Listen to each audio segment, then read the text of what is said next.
Olá, eu sou o pastoral da Comunidade Evangélica Restauração e eu estou no Pod 30. O Pod 30 é uma série de programas que vai contar a história de como surgiu a Comunidade Evangélica Restauração. E tudo por causa dele, por ele e para ele, o nosso Senhor Jesus Cristo. Vamos juntos nesta viagem. Vem comigo. Olá!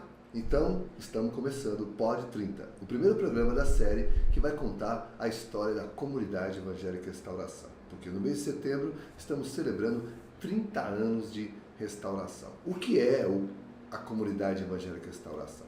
Vamos conhecer um pouquinho os seus preâmbulos, suas nuances. E ela nasce no ano de 1994, aqui em São Miguel Paulista, na zona leste de São Paulo, um bairro extremamente populoso.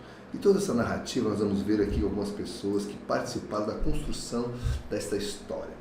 Mas para começar a entender o que acontece que no ano de 1994 o Brasil está vivendo um momento de mudanças, transformações impactantes. O mundo é impactado com fatos que acontecem relacionadamente diretamente ao Brasil.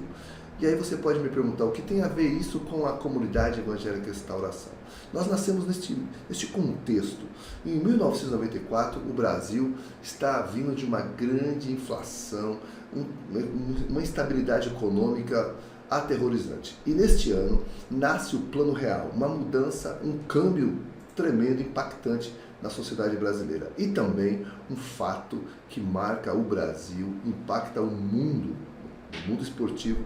O Brasil, o mundo perde o Ayrton Senna, um corredor de Fórmula 1 campeoníssimo. Ele morre, o impacto é muito grande, maio de 1994. E também neste ano, no universo do esporte, o Brasil se sagra tetracampeão do mundo de futebol. Esses fatos são muito relevantes. E outros, uma curiosidade, Michael Jackson, que era vivo, está casando com a filha do Elvis Presley nesse ano, e outras coisas. Mas também neste ano, em setembro, dia 21 de setembro, acontece a primeira reunião de um grupo de 21 pessoas, aqui especificamente em Jardim Helena, bairro dentro de São Miguel Paulista, um povo que se reúne motivados a anunciar, a proclamar o Evangelho, as Escrituras Sagradas, de uma forma contextualizada. Mesmo sem saber o que fazer, eles começam a pregar a palavra. Eu posso dizer isso porque eu estava lá. Eu sou um dos fundadores desta igreja. Então nós vamos contar aqui. E hoje eu estou recebendo aqui, para me ajudar a contar essa história, os primeiros entrevistados. E eu escolhi a dedos. São pessoas que têm uma memória privilegiada, ao longo desses anos estão conosco aqui, e eles têm eu sempre recorro a eles para perguntar fatos que eu esqueço. Eu tenho o prazer de receber aqui uma dupla não dinâmica, não é o Batman e o Robin, vamos ver aqui na tela, o pastor Ronaldo Tesser. Bom dia, boa noite, pastor Tesser. Bom dia. Ou bom dia, boa noite, não sabe. Tudo bom bem? dia, boa noite ou boa tarde. Obrigado pela sua presença. Também o nosso pastor e professor Wellington Paiva. Alô, bom dia. Tudo boa bem, tarde Wellington? ou boa noite. Tudo bem? Vocês dois estão aqui, que participaram dessa construção, não é verdade? Sim. Então a gente vai contar um pouquinho. Eu já chamei a atenção das pessoas que o que está acontecendo no mundo, para a gente entender o pano de fundo, né? Eu sou o pastor Aldo, como eu já disse, né? Em 94, eu vinha de uma igreja há 17 anos. Eu estava numa igreja, cresci ali, aprendi o Evangelho, ali as primeiras letras, os primeiros contatos com os textos sagrados, e me forjei ali como um obreiro, né? E, dado momento, o meu caminho se desencontrou naquele momento daquela igreja, a gente teve que sair, mas sem nenhum problema, nenhum trauma maior, e eu passei um tempo orando. Eu lembro que em 94, no mês de agosto, efetivamente se concluiu a minha saída daquele ministério. Comecinho de agosto, finalzinho de julho para agosto. Então eu oro muito a Deus, e eu confesso que eu não tinha intenção de abrir igreja, queria participar de algumas igrejas, tenho muitos amigos, fui visitar algumas igrejas, eu não vou citar aqui nomes, mas eu ia e alguma coisa no meu coração, né? Boas igrejas, inclusive. E aí o Senhor falou forte no meu coração de começar a anunciar a palavra, reunir um grupo, e eu relutava, era uma guerra interna. E quando eu converso com a minha esposa, então esposa Tânia Kelly, porque eu fiquei viúvo, e ela não gostou da ideia. Ela, não, nós vamos seguir uma igreja e tal, e nós oramos. E a segunda pessoa que eu converso essa história também já partiu para o Senhor, foi o João, meu irmão. Também ele falou, cara, vamos sim. Ele falou, vamos lá. E outra terceira pessoa, são 3 pessoas que foram ouvir a primeira. É um rapaz chamado Everaldo, que é irmão do Adalberto, o Vugutinho, que não mora mais em São Paulo, nem sei onde ele mora hoje, parece que Goiânia. E também um amigo, falei com ele, falou, não, vamos caminhar, vamos. Assim começamos a orar. E por mais que relutasse, e quando a esposa então aceitou caminhar, eu falei, então vamos. Chamei minha família, obviamente, 1 ou 2 amigos na família, e eu lembro como hoje, 21 pessoas na primeira reunião, iniciamos então seria chamada Comunidade Evangélica Restauração, numa casa emprestada. Eu lembro que no final do culto entrou um cachorro, e para mim aquilo eu chamo de parábola viva, né? E assim começa a história. Vai passando, o início Eu falo isso porque nesse primeiro momento vocês não estão presentes ainda, né? A gente começa na garagem do então divino Alexandre, que hoje é pastor Alexandre, que é o meu pai. Começamos ali uma modesta reunião, sempre muitas pretensões, não sabíamos exatamente o que ia acontecer, eu não tinha muita experiência em termos de igreja. E qual foi a minha surpresa? A coisa tem um crescimento grande, explosivo, começa a vir gente, principalmente crianças, que começam ali a cantar e etc e tal. E já quase 1 ano, então aí eu não lembro exatamente quando o pastor Ronaldo aparece, eu não vi você, Wellington. Mas eu sei que logo que a gente muda para um prédio, acho que vocês começam a aparecer. Bom, enfim, eu vou começar com, acho que o pastor Ronaldo veio primeiro, né? Acho que nós chegamos na mesma época, né? Acho que a diferença é bem curta, né? Na realidade, o primeiro é o fato de conhecer já a família, né? Um bom tempo, e eu lembro que eu era muito convidado, né? Cheguei até frequentar, eu cheguei aí na Pedroso, né? Na antiga igreja. Na Pedroso, onde vocês frequentavam, né? Então, e quando vocês assumem esta igreja, eu lembro do hoje bispo Marcelo, pastor Eduardo, sempre me convidando. Na realidade, eu vinha de alguns convites, mas eu lembro que até um testemunho, eu lembro que o sentir Deus mesmo tão forte no meu espírito foi no velório do saudoso João, que o senhor acabou de citar. Desculpa, você não era evangélico. Não. Aliás, desculpa, eu quero pedir perdão. Pastor Ronaldo, não apresentei. Ronaldo Tesser, casado. Casado com Adriana. Quantos filhos? 3 filhos, pai de Monique, Kate e Matheus. Trabalha na Prefeitura de São Paulo. Secretário escolar, né? Educador, exatamente. Okay, fez essa apresentação e depois... Isso. Estava dizendo que seu primeiro impacto foi no culto do velório. Então, o meu primeiro impacto, assim mesmo, porque até então nós chegamos a conhecer a igreja, fazer as visitas, né? A restauração. Então, eu acabei indo, mas eu lembro que o primeiro impacto foi no velório. Como eu disse, conheci a família. Me lembro do fatídico acidente e acabei procurando saber, mas eu lembro que eu fui impactado e quando a Bíblia diz que Deus age na sua multiforme graça, eu vi ali que agiu no meu coração, né? Naquele velório, de mãos dadas ali, diante de um louvor. Mas você já vinha frequentando algumas reuniões? Cheguei a frequentar algumas vezes. E deixa eu fazer uma pergunta, você já estava ouvindo falar dessa igreja, já que estava surgindo no bairro? Sim, eu ouvia falar mais por conta das amizades. Você tinha amigos, né? Então, mas não por outras pessoas. Okay. Né? Porque era recente, era muito recente. Então você veio para cá em 94 mesmo? Aí não, eu venho para cá, na realidade, no 96, mais ou menos, eu passo a entrar na igreja, né? Mas a minha conversão mesmo se dá no início de 97. 97. Isso. E aí, me converto, venho com a minha família e estamos aí até hoje, né? Ok. Bom, aqui desse lado está conosco o pastor Wellington Paiva, que é hoje pastor, casado com a Rose, tem 2 filhos, né? Ele é professor e coordenador de escolas. Fala um pouquinho de sua vida. Opa, bom dia. Boa noite, bom dia, né? Pois bem. O pastor Ronaldo, você lembra a data que você chegou na igreja, precisamente? Tem uma data, pastor Ronaldo? Eu lembro a minha, eu memorizei. Acho que foi uma data que eu cheguei aqui dia 27 de abril de 1997. Foi quando eu aceitei a Jesus, né? Eu e o meu amigo Jaime. Quem me trouxe foi o Jaime.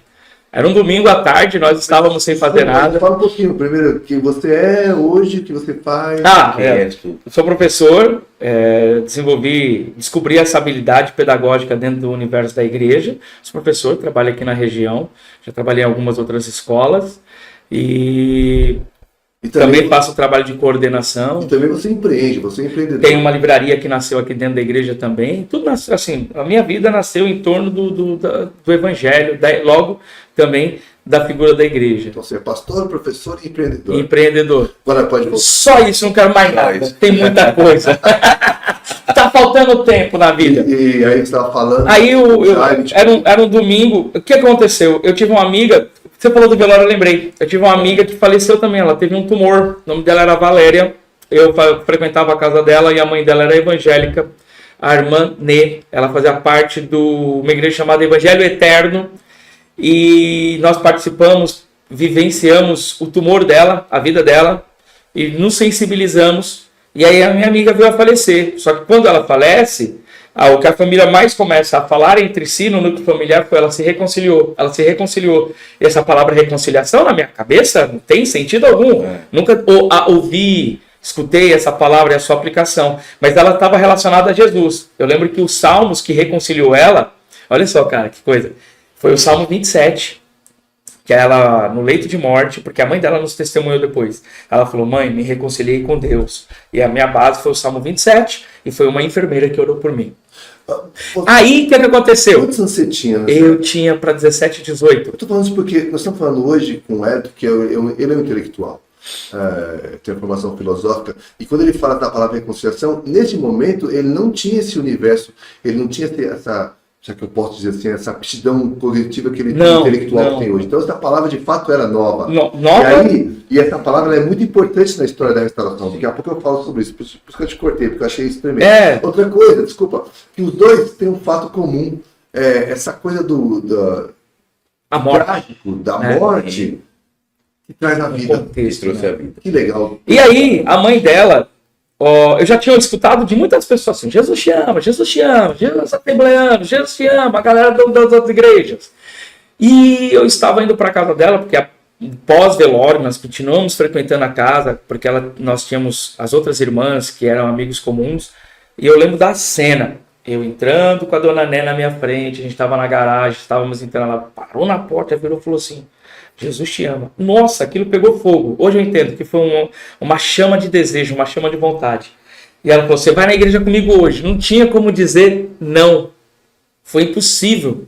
Aí eu fui. Aí eu levei o Jaime. Foi assim que começou. Falei, Jaime, vamos para a igreja hoje. E ela levou em torno de uns 30 adolescentes que estavam acompanhando o luto dela. Nós estávamos acompanhando. Foi uma campanha de 7 cultos. E aí chegou uma hora que só eu e o Jaime passamos a frequência. Começamos, assim, eram uns 30, foi diminuindo. Mas por respeito a ela, eu continuei indo. Eu tinha um valor, eu não sabia que eu tinha um valor. Assim, eu tinha um valor moral com ela, não ao outro. E chegou um momento que nem o Jaime mais estava indo, só estava indo eu.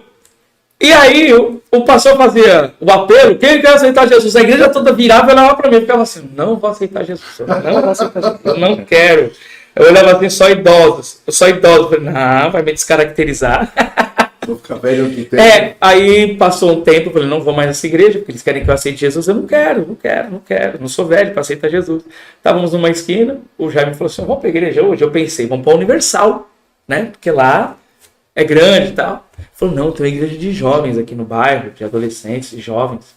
A gente vai gostar. Foi o dia que nós aceitamos a Cristo despretensiosamente. Em um culto. Que era lá na Avenida Oliveira Freire. Na WS. Era um sobreloja. Na sobreloja. Olha só, eu chamei a atenção da palavra reconciliação, foi vocês dois na morte, porque aí eu vou dar a restauração, a comunidade evangélica restauração, nasce justamente nesse conceito de reconciliação e de restauração. Sim. E Jesus é isso. Ele vence a morte e a morte traz a vida. Na sua vitória sobre a morte, ele ressuscita ao terceiro dia após a sua morte, ele traz a vida em si, a vida nele. Ele é o caminho, a verdade. E a vida. Ele reconcilia o homem com Deus. O que seria a proposta da religião, que é reconciliar o homem com Deus, e a religião não consegue fazer isso, mas Cristo faz. E aí, o que me chama a atenção é que essa conversão, o impacto, ou seja, o que começa a trazer vocês para este universo, é a morte de alguém, e aí vocês percebem, aliás, a Bíblia fala assim, que a casa do luto, a pessoa reflete, a pessoa pensa, a pessoa faz uma análise, faz um balanço. E voltando, a restauração, a comunidade evangélica não nasce com essa proposta. Baseado na história de Neemias, a reconstrução dos muros de Jerusalém e das portas queimadas, de restaurar a história, restaurar um contexto, uma identidade de um povo, nós acreditamos que o Cristo, nós acreditamos que está escrito, ele é a forma de reconciliar o homem com Deus. E o apóstolo Paulo, lá na carta aos Coríntios, segunda carta, capítulo 5, do versículo 17 ao 20, ele vai narrar muito bem isso. Que nós somos embaixadores de Cristo para que Deus, através de Cristo e através de nós, vai reconciliar as pessoas. Isso é um fato. Enfim, vocês chegam na restauração e começam a trabalhar. E hoje estamos aqui. Mas eu queria perguntar para vocês, aí pode ser um de cada vez, nesse primeiro momento, vocês chegam, parece 97, vocês falaram que vocês chegaram, e 97, 98, 99, esses primeiros anos de vocês, começando a galgar passos no Evangelho, como é que foi? O que impactou mais vocês? Como é que foi o envolvimento de vocês? Começando pelo pastor Ronaldo. Bom, eu tenho muito nítido na minha cabeça, assim, quando eu cheguei e eu vi aquela galera ali em oração, a minha conversão mesmo se dá após o velório que eu falei, e aí na mesma época que o Wellington, né, e a gente passa a seguir os cultos sem faltar, num culto de jovens também, que eu tava passando ali em frente e era como se tivesse alguém me empurrando. Mas eu lembro que eu fiquei impactado, né? Na época o pastor Eduardo parou o culto e falou, meu amigo, que tanto tempo eu orava e tal, e ali a palavra foi fazendo efeito dentro de mim, me transformando, né? Mas eu lembro que era uma galera que orava, galera alegre, uma juventude, eu jovem, diferença que eu já estava casado com 2 filhos na época, né? Mais jovem ainda, aquela galera, casei cedo, né? Então, o que acontecia? Então, aquilo foi me impactando. Agora, quanto ao meu posicionamento, aquela sede, eu me lembro, assim, alguns detalhes que às vezes para as pessoas não é nada, né? Mas eu lembro, assim, até então pastoral, do nosso apóstolo pregando e às vezes alguém, vamos fazer um ofertório, por exemplo. Eu olhava, não tinha ninguém ali com os envelopes, eu mesmo já pegava, mesmo sendo novo na igreja, ia fazendo algumas coisas. E a igreja se construindo, exatamente. Pronta aí. Então isso assim, pô, você se sente útil, você está participando, agora uma galera, né, saudável, porque você vem de um mundo ali corrompido, né? Acredito que o pastor Wellington tem a mesma sensação, né? E você automaticamente vai se envolvendo, vai se entregando e tal. E sua esposa veio com você também? Minha esposa junto comigo também, nós juntos. E foi muito bom. A senhora Adriana, né? Senhora Adriana, senhora cada vez mais jovem. E você, na época, você trabalhava com o quê? Você lembra? Na época eu trabalhava, eu era cobrador de ônibus. Isso. Exato. Eu era um cobrador de ônibus. É período da manhã, né? E você acredita que essa conversão sua, estar envolvido na igreja, teve impacto também na sua profissão? Sim, muito impacto. Porque na realidade, principalmente no momento de conversão, né?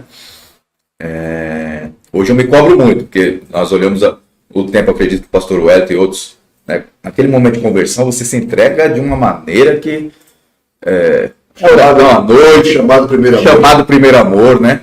Então, para mim não foi diferente. Era trabalhando no ônibus e lendo Bíblia, era as pessoas se aproximando e falando de Jesus para eles. Então, ok, o impacto. Eu digo assim também, além desse impacto, você pensa assim em mudar de carreira, mudar de profissão, talvez aumentar um degrau, isso também. O Evangelho começa a fazer isso também, você? Também. O Evangelho e a direção que eu recebi dentro da igreja também. Fui buscar uma formação, hoje sou formado, sou professor de educação física. Então essa igreja ela tinha um discurso também de empurrar as pessoas a mudarem de postura, a motivação para melhorar, né? Motivando os jovens. A faculdade que eu me formei, licenciatura e bacharel em educação física, eu agradeço a orientação divina, orientação do meu pastor Aldo, nosso apóstolo, e o Wellington que me ajudou bastante também. O Wellington me levou até a faculdade, fez uma inscrição lá junto comigo, porque todo ano eu ficava, vou fazer. Né? A restauração ela tem essa vocação, ela sempre teve de fazer as pessoas terem um pensamento altruísta, de sair do lugar comum, né? Sim. E você, Wellington, esses primeiros anos, como é que foi? Impacto em você, pessoal? O que marcou você? Na minha organização mental, sim, da minha memória, meu pai estava fazendo um bar para mim. Eu já contei isso para vocês? Não. Eu conto para os meus alunos. Você não viu, porque eu trabalho no programa. Não, vou contar. Na visão do meu... Não, nunca. Uma vez só que eu bebi. Uma vez só que eu bebi e eu detestei, não gostei. Estou a brincar. Estou a brincar. Meu pai, meu pai era alcoólatra. De fato, meu pai era alcoólatra. Ao mesmo tempo que meu pai era um exímio matemático. Meu pai tinha conhecimentos técnicos. Meu pai consertava TVs antigas, da década de 50, 60, 70, 80 e 90. Quando veio as TVs, esses modelos... Nova Matusalém? Quase. Bem velhinho. Meu pai começa lá no interior de São Paulo a ter contato com o rádio. Meu pai, eu descobri, depois que meu pai faleceu, pastor Aldo, que meu pai montou uma rádio em Morro Agudo, 150 quilômetros depois de Ribeirão Preto. Nossa, que havia uma válvula que era desse tamanho, válvula, a gente vai dar um Google, procura uma válvula, que era desse tamanho, meu pai era proprietário de uma. Essa válvula era responsável por fazer a transmissão a partir da antena. Quem contou isso foi minha tia, e eu descobri isso depois que meu pai faleceu, depois que eu já era crente. Então, nós tínhamos um salão em casa e tinha lá quase 90 televisores, tubo, antigas. E quando meu pai chega a uma certa idade que ele não está mais enxergando muito bem, ele desfaz da oficina, vende todo aquele patrimônio, e quando ele olha para mim, 96, 97, 98, fala, meu filho não tem futuro. Eu não tinha futuro, eu não tinha mesmo. Porque meu pai estudou até o ensino médio, mas era um exímio leitor, matemático, consertava a TV, porque consertar a TV é uma questão matemática. Minha mãe é analfabeta. Eu venho de uma família que não tem assim, estruturas educacionais. Meu pai até tinha, mas não conhecia o valor potencial daquilo. Aí ele olhou para mim e falou, esse menino... Assistemática, né? Assistemática, ele aprendeu por conta, né? Autodidata. Autodidata. E minha mãe é analfabeta, então meu pai deve ter olhado para mim e falou, não vai dar nada. E aí eu tive uma experiência com alcoolismo. Eu bebi uma vez, eu detestei, não gostei, fiquei ruim uma semana. Meu pai ficou decepcionado porque ele se viu espelhado em mim. E eu sempre fui na consciência do meu pai o salvador da casa, o salvador da família. Aquele filho que vai fazer o diferencial. Nesse meio tempo, conheci Jesus, vim para a igreja. Só que meu pai não percebeu essa minha transformação. Ele não percebeu, ele não viu, ele não conseguiu ler. Depois eu descobri que meu avô se converteu antes de morrer à Assembleia de Deus e ficou Pinel. Na verdade, já estava Pinel. Ele foi para a Assembleia e potencializou. Olha só, o que aconteceu com o meu avô? Eu estou voltando só para construir o cenário de como é que minha família me via.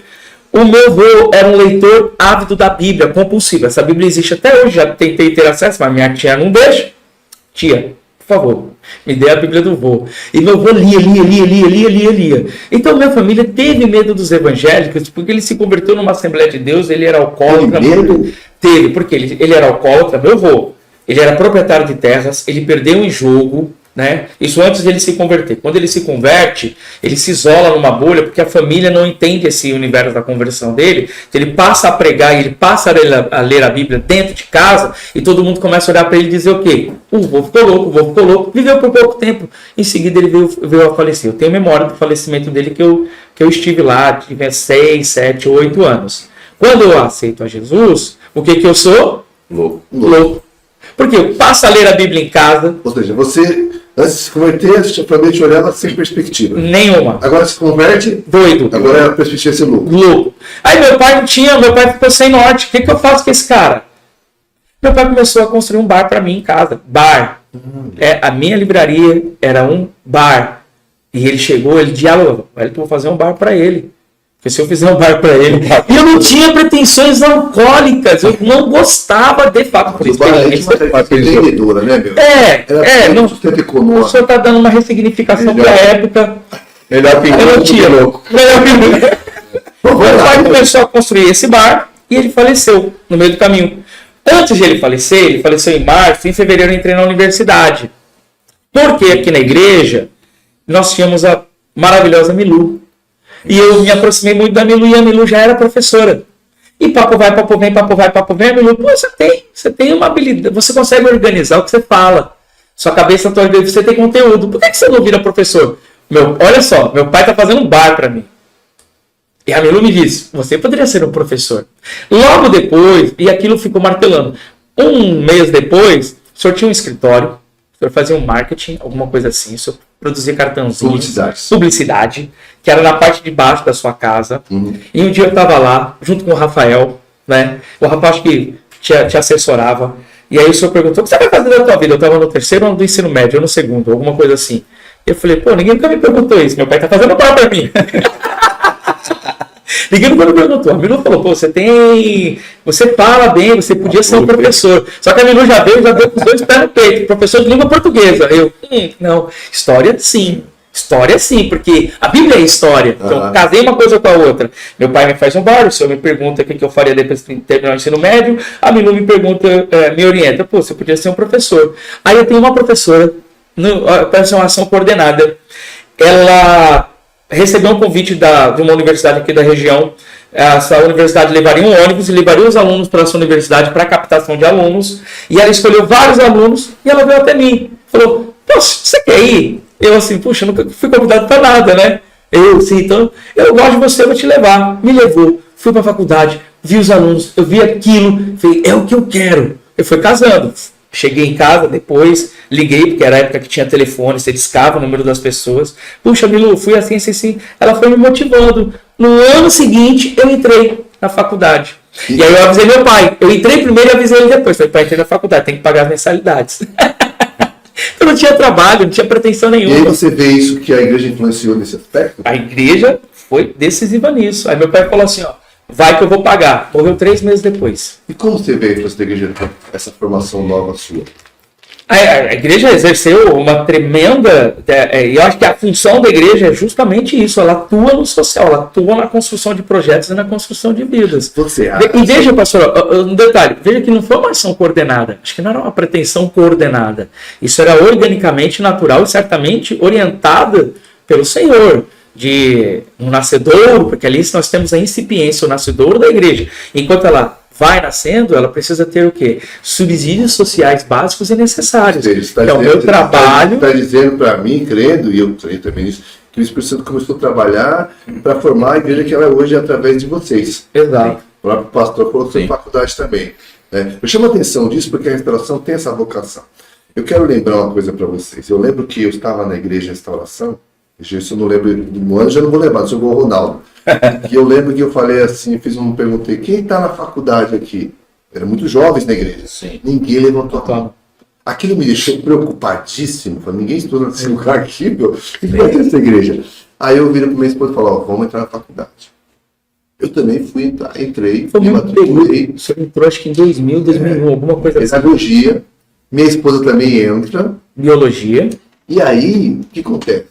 O pessoal vê a gente e começa a seguir. Referência. Hoje você faz uma pergunta e mais muitas pessoas. Qual que era a ideia? Porque nós cremos no Evangelho que transforma as pessoas, né? Que vai mudando as pessoas, essa metamorfose, né? Que acontece nas pessoas. O Evangelho faz isso. Eu lembro de um episódio interessante. Eu lembro que o Wellington, ele começou a ler, sabe, veementemente. Aí um dia ele chegou com uns livros para mim e falou assim, uma mochila velha. Sempre. Um livro na mão. E ele falou assim, pastor, posso alugar meus livros? Alugar? Vou alugar R$1,99 para as pessoas. Estava na febre do R$1,99. Aí ele começa a alugar os livros. Não sei se você lembra disso. Acho que foi assim. Foi. E aí, hoje, cara, quantos livros você tem hoje? Hoje o meu acervo tem... Eu tenho uns 20 mil títulos, né? Por causa só não tenho mais porque o meu espaço não permite, mas é um universo. Títulos.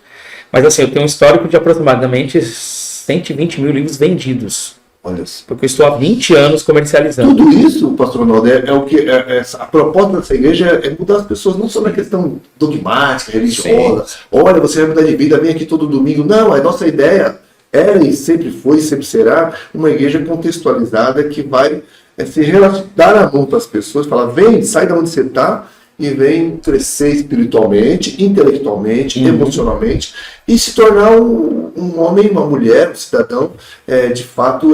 que tenha relevância, a participação social. Exatamente. É o que a gente propõe. Você concorda comigo, pastor Ronaldo? Sim. Eu acho não, tenho certeza. Quando eu sempre digo para as pessoas, principalmente no púlpito, que nada é por acaso. O nome restauração, ele vem de Deus mesmo. Porque eu vejo famílias restauradas, hoje participativas, jovens que estudam, adultos que se formaram. Qual a história que mais impactou de mudança de alguém, ou não precisa ser exatamente sua, que você viu? Porque você está aqui 28 anos. É isso, positivo. Quem você fala, eu não imaginava que aconteceria isso? Você teria? Olha, nós temos algumas histórias aí. Tivemos aí a pastor Juvelino, mais conhecido como Reva, né? Ministrando na quinta-feira passada para nós aqui. Para mim é uma história muito impactante, né? O testemunho dele é entre vários, né? Estou citando um deles, de repente o Wellington conhece outros, mas é um dos. É verdade, ele estava ministrando aqui. Ele ministrando, ele falando bem, articulado.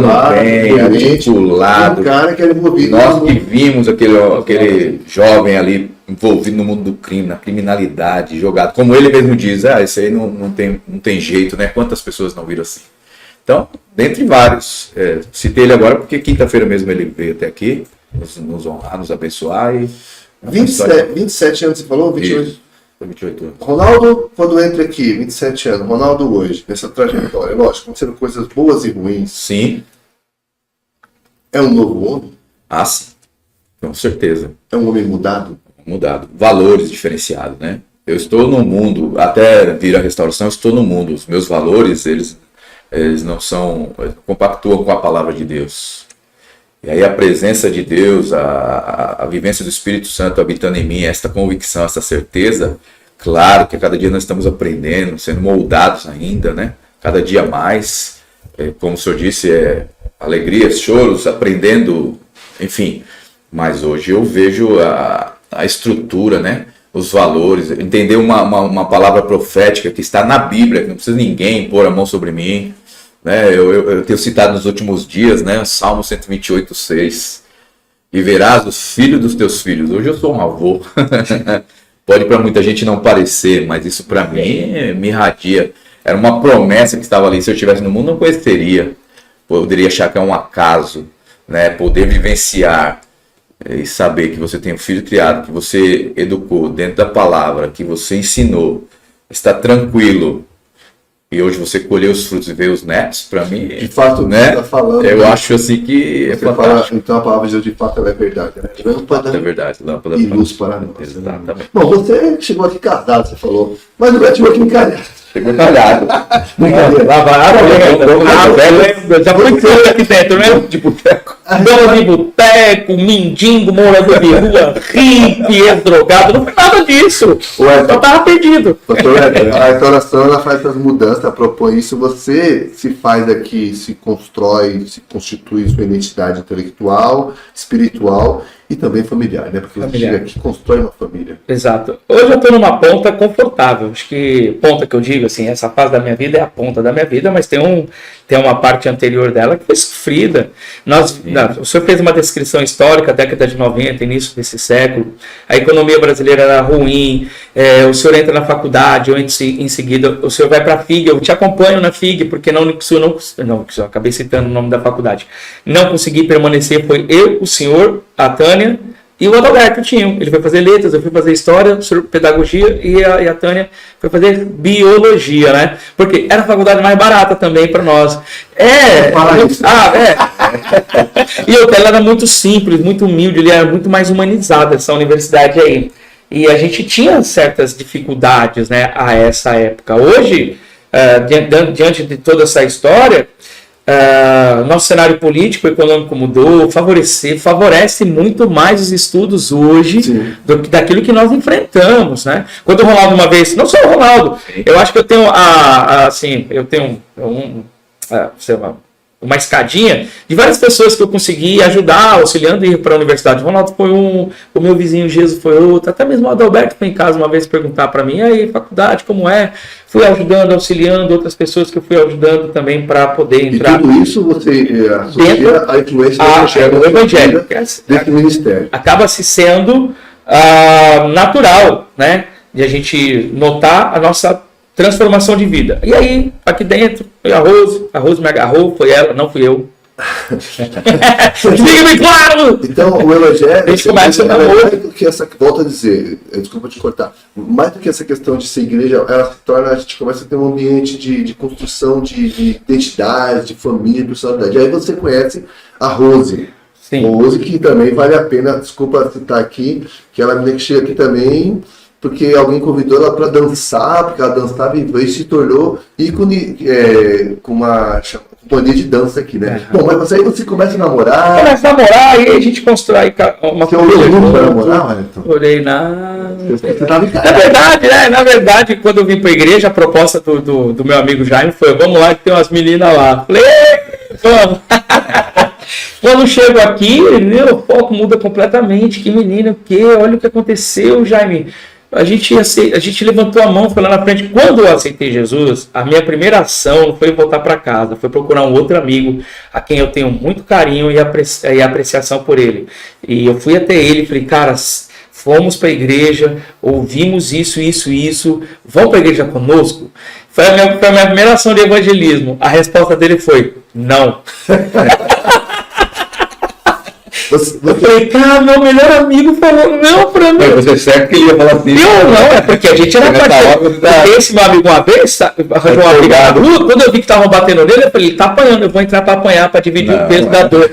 Eu aceitei isso, ele não falar, ele vai aceitar. Foi, papai, é verdade, esse meu amigo, a gente tem essa história junto. Aí eu comecei a me distanciar dele. Eu detestei esse distanciamento, porque minha amizade desde quinta, sexta, sétima, oitava, nona, primeiro, segundo, terceiro ano do colegial. E aí eu começo a me envolver muito com a igreja. A época, a restauração, uma igreja com muito potencial criativo, muita arte acontecendo aqui. Foi o que eu coloquei lá no texto, muita arte acontecendo, então a gente tinha muita coisa para fazer, porque tinha um viés artístico. E era assim, não havia quem dava ordem, coordenava, mas toda a criatividade nascer de nós. Viciados em Cristo, Aliança Fiel, Divina e Companhia. E teve, com certeza, outras ações aqui dentro que a gente não vai ter memória. Quer dizer, essa igreja ela vem com a proposta não de ser aquele... Uma igreja litúrgica, mas ela vai usar o potencial das pessoas. Criativo, intelectual, mesmo físico, né? E dentro desse cenário de criatividade, o que a gente começa a entender? Nossas limitações. E aí, o que a gente faz? Estudar. Isso. Mas eu quero saber quando que a Rose entra nessa história. Eu não posso falar, porque ela não deixa falar, brincadeira. Foi a primeira viagem que nós fizemos para o Rio de Janeiro. O senhor lembra? Nós estamos no Rio, um grupo legal. Três leva um grupo para o Rio de Janeiro. Nossa. Jovens que, cara, lembrei. Não saíamos, não conhecíamos. Saímos de São Miguel, né? Eu lembro que tem dois fatos. Não vou citar os nomes.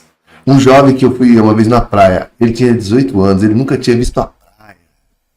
Então a gente vai para o Rio de Janeiro, o pessoal a igreja começa a abrir novos perspectivas. Mas aí a Rose, na viagem vocês conhecem na viagem, aí é coisa velha. Eu comprei um Walkman, tinha fita cassete, voltava. Vai rápido, você tem que estar falando que a Rose queria ter um bar. Ele falou, eu tenho um bar. Eu terei um bar, serei um empresário de sucesso. Então, aí a gente se conhece ali, começa um namoro. Namoro da TV, que a gente namora na igreja. Namoro na igreja. E é uma coisa muito interessante aqui dentro da igreja, foi natural, né? Que foi natural, não foi nada forçado, não foi nada assim de coisa de desespero. Começamos a namorar. Ela já era líder do Divina e Companhia, ela já liderava. Né? O Divina e Companhia na igreja. Eu fazia uma coisa muito mais aqui dentro da igreja, muito mais didática. Eu estava aprendendo a pensar academicamente, a estudar, a ler. Eu lia a Bíblia, comecei a entender alguns textos, e aqueles textos começaram a inflamar, eu comecei a advogar. E tínhamos oração às 3 da tarde e 6 da tarde. Uma vez 3, depois 6. Você conhece a Rose, seu quanto tempo casado hoje? Fizemos 17 anos, essa semana, dois casalzinho, Cris e Sofia. Também a igreja, o evangelho contribui para a construção de um núcleo importante da sociedade. Para criar uma estrutura de valor. Muito bom. Um casamento que nasce, não só o meu, mas de vários meninos que casaram aqui, nós casamos com um princípio moral e um valor. Não é casar por casar, não é um casamento acidental. Ela engravidou, casei. Fizemos sexo, casamos. Não, casamos porque tínhamos um propósito, porque entendemos que temos um ministério. E esse propósito do ministério precisa ser realizado. E o casamento faz parte disso, assim como a vida acadêmica, o relacionamento entre pares. Perguntei para o pastor Ronaldo, queria de você, no campo final, alguma coisa impactante, assim, relevante, que você viu acontecer, ou um testemunho, alguém, uma coisa... Olha, muita coisa, né, pastor Ronaldo? O senhor falou aí... Só fala uma. Olha, eu acho que o pastor Silvio. O pastor Silvio foi quem me discipulou. Ele discipulou do jeito que ele sabia fazer o discipulado dele. Quando eu aceito a Cristo Jesus, eu saio da escola, qual era a minha dinâmica de vida? Eu nunca ia para casa, não tinha casa. Meu pai era alcoólatra, minha mãe era uma doida, continua. A minha família é toda desestruturada. Quando eu venho para a igreja, eu venho para os cultos. Quando eu volto para casa, não tem sentido de ficar em casa. Então eu vou estar lá para a rua. E aí na rua, quem tá? O Silvio, cantando com violãozinho na porta. Tá. Estou falando isso na regularidade da semana, quando não tem culto. Porque eu estava sempre dentro da igreja. E aí o Silvio me via na rua, vem comigo. E ele saía cantando com violão. Cantava mais ou menos, tocava mais ou menos. E ele evangelizava ao mesmo tempo. Eu tenho muita memória disso, porque ele basicamente eu colava com os meninos, ele me chamava e fazia assim, tem que ir. Meu, podia dizer não, mas era uma coisa assim, meu, tem que ir. E o Silvio me marcou muito, foi ele que me deu a primeira Bíblia. Então, não, ele me emprestou. Eu nunca deveria ter devolvido. Ele me emprestou a minha... um cara entusiasmo. E ele me discipulou, foi ele que foi me discipulando, foi ele que foi criando ali os alicerces de modo muito simples. Íamos para a porta da escola, ele tocava, sem pretensão nenhuma, alguém colava, ele, Jesus te ama. Aprendi com eles essas coisas. Lembrando que o pastor Silvio se converte também, uma conversão parecida com ele, radical. Ele é envolvido também no crime, usuário de droga. Eu lembro que a mãe dele foi me procurar. Ele estava trancado numa casa, escondido, correndo risco de vida por causa do envolvimento com drogas, e hoje é um grande pastor. Uma família constituída. E assim, essa parte eu não conhecia. Eu lembro dele batendo nas pessoas na escola, porque a gente era do mesmo período, aliás, no América. Ele aterrorizava o ambiente, ele tomava coisas das pessoas, indinho. Então aquilo me impactou. Quando eu chego à igreja, eu subo as escadas, que eu entro, eu sento do lado direito, tem um monte de banco de madeira. Ali dormi várias vezes com os meninos depois de várias horas de oração. Eu olho, eu vejo o Silvio. Me deu assim, o que esse cara tá fazendo aqui? Aí eu começo a olhar e vejo um monte de gente que era da escola. E eu falei, eu conheço aquele cara, eu conheço aquela jovem, eu conheço aquela pessoa, eu conheço aquela outra pessoa. Então eu acho que isso facilitou a resposta para o apelo. Na verdade eu levantei a mão porque todo mundo levantou a mão. Mas foi a oração do pastor Marcelino que me colocou no lugar. Sua vida não será mais em vão. Falei, eita, outra palavra, não vai ser em vão. Eu sabia o que significava. Olha, entendi mais uma. Aí foi paixão, que está aí até hoje. Bom, Ronaldo, para a gente caminhar para o final, nesses 20 e poucos anos você está aqui, nesses 30 anos, nós vimos muitas coisas boas, como eu disse, teve tempos de choro, mas eu quero falar só de tempo de alegria, porque é tempo de festa, setembro, né? Uhum. E a gente teve momentos assim muito felizes, impactantes de impactar. Para finalizar, depois você tem umas considerações, qual o momento mais impactou você em termos assim de um todo, agora não de individual, como um todo, você falou, a igreja fez isso, que negócio tremendo, você pensa assim, impactou todo mundo, o bairro. Bom, como nós estamos aqui nesse bate-papo, né, a igreja ela vem agregar valores para nós, né? Valores que vêm da palavra de Deus. Então, por isso toda essa mudança na vida das pessoas, né? São testemunhos sempre parecidos. Mas é uma igreja que sempre estava participando. Como o Elton colocou, passeios, viagens, jovens que não tinham saído desse lugar, tal, que agora já podem sair, ter passeios, ter uma nova experiência, fazer faculdade. As histórias começam a mudar. Dentro de tudo isso, nós sempre fomos bem alimentados pela palavra de Deus, mas Deus usando sempre a vida do Senhor para nos orientar. E nessas buscas, eu acho assim que a fase que o senhor sai aqui de São Paulo, vai para Campo Grande e volta igual um doido, ministrando durante um mês direto, seguir a paz com todos, seguir a paz com todos e a santificação, sem a qual ninguém verá o Senhor. E eu lembro de todo mundo, esse homem ficou maluco agora, porque terça ele prega isso, quinta ele prega isso, no domingo prega isso de novo.